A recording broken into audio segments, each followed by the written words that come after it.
Thank you. I want to ask you something. Think about the room you are in right now. The role, the work, the expectations. Is this the room you are meant to stay in? Or is this the room that is taking you or preparing you into the next one? Every chapter of our lives is a room. Some we choose, some we are placed in, some we walk into, even before someone says we are allowed. Let me take you to those rooms. It is 2003. I've just completed or finished my graduation in UNC Chapel Hill for Masters of Public Health, and I'm back in India. In a rural hospital in Tamil Nadu.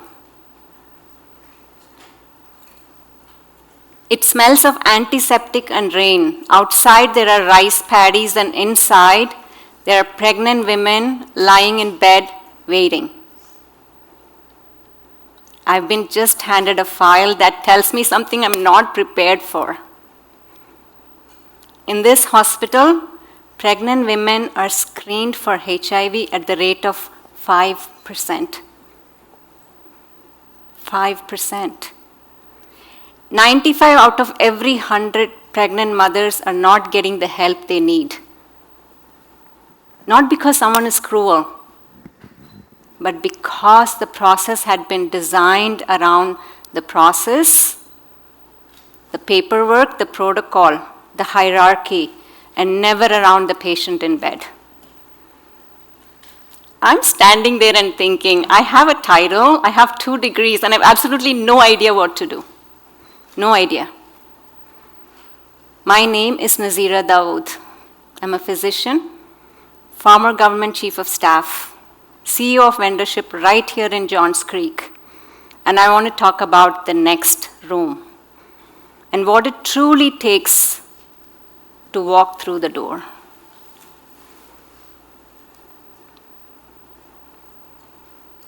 I'm back in Tamil Nadu, standing in the hospital ward. It is 2003. I could have called in a meeting, changed policies or issued policies, asked people to try harder. But instead, I did something that felt too simple. I sat down with people, the nurses, the technicians, even the cleaners who almost saw everything but were never asked their opinion.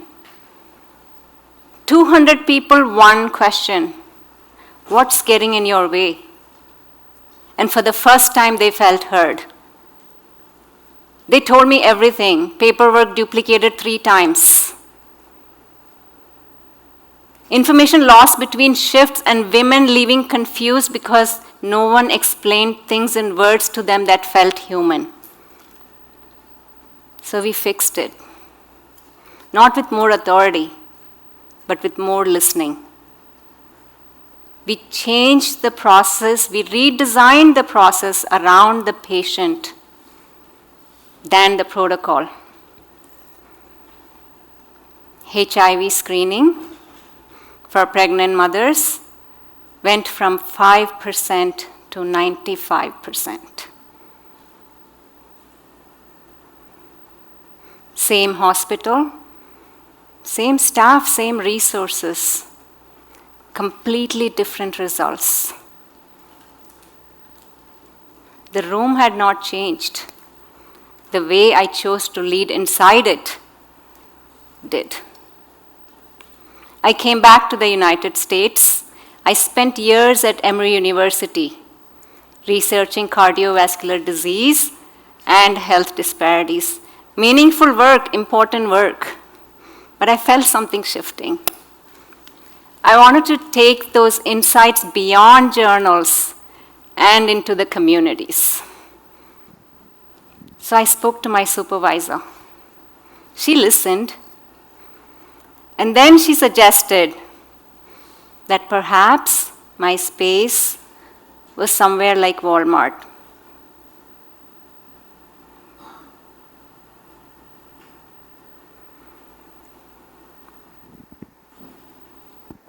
At that moment, I felt an unexpected clarity, not about her, about myself. I had been standing in the wrong room waiting for someone to notice it before I moved. At the same time, a mentor saw something that my supervisor could not. He said, "You're built for something bigger. Have you thought about the government?" One conversation showed me the room I had outgrown in, and the other showed me the room that I had not walked through. So I walked through it. I joined Fulton County Health Promotion Division, and I discovered communities are not transformed by reports.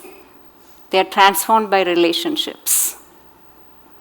So I built coalitions, 6 of them: heart health, diabetes, asthma, tobacco, child safety, faith-based health.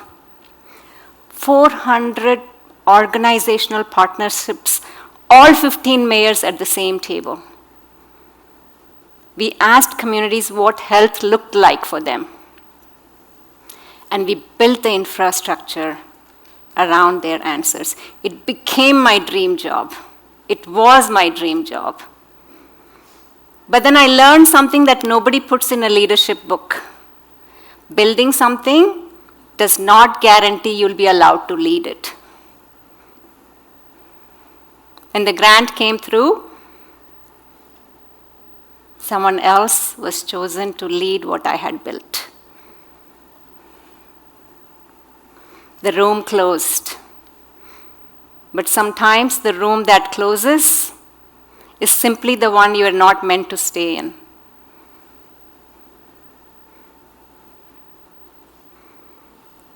The chairman of Fulton County Board of Commissioners invited me to join his team, first as the deputy chief of staff. I said yes, I showed up, I did the work, and then I became the chief of staff. Sometimes when one door closes, the one that opens is much bigger than what you had planned for yourself. That role taught me what true leadership looks like, not from the loudest voices, but from those who built trust quietly and never forgot a name.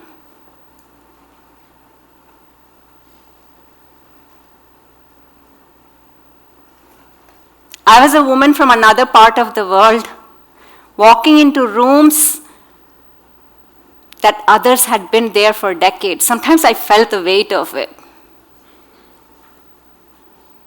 I made a choice in those moments. I was walking in rooms where I was not expected to enter. And I never apologized for being there. In 2017, I did something that frightened everyone who loved me. I left. I walked away from the institutional safety, and I built a completely new room from scratch.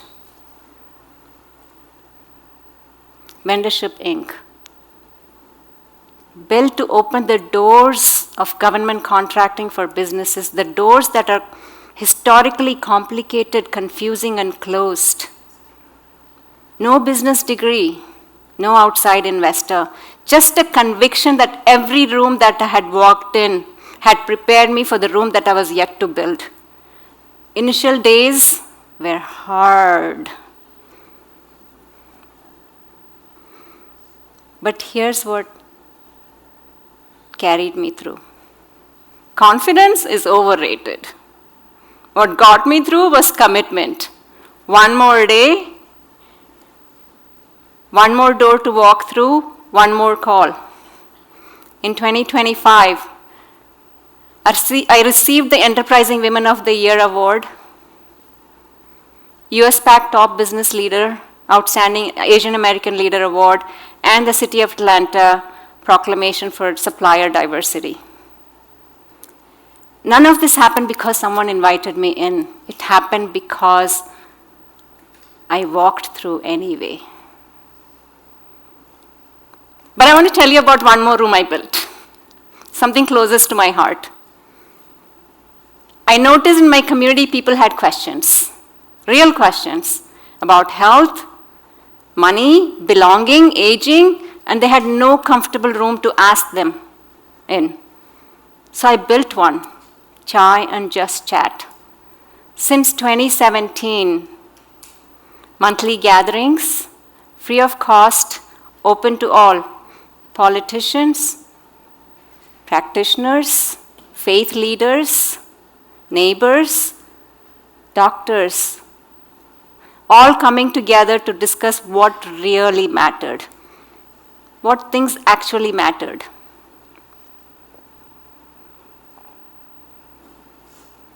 Chai and Just Chat.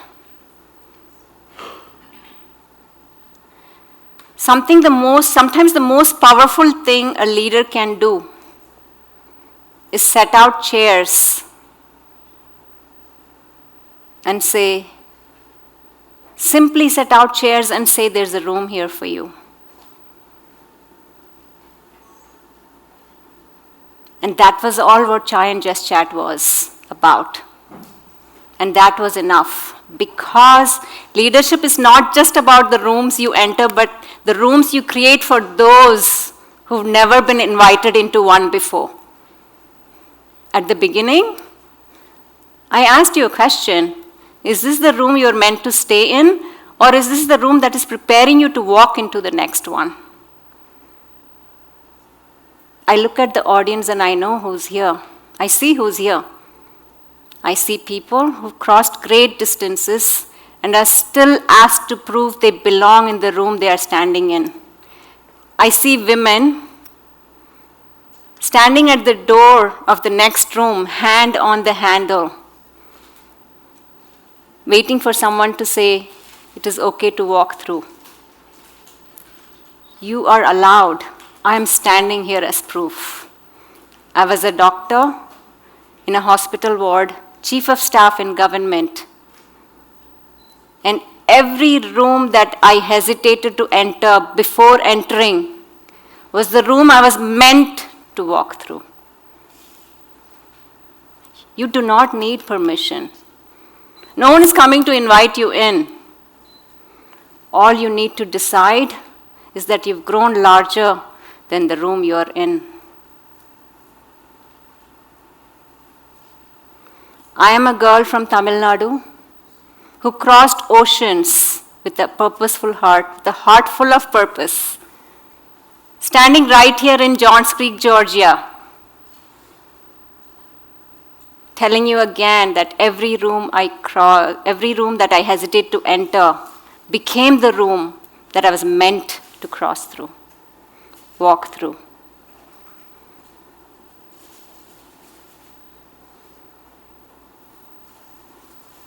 Every room I outgrew was not a dead end.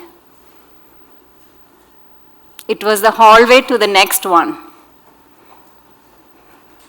Your door is open. Walk through. Thank you.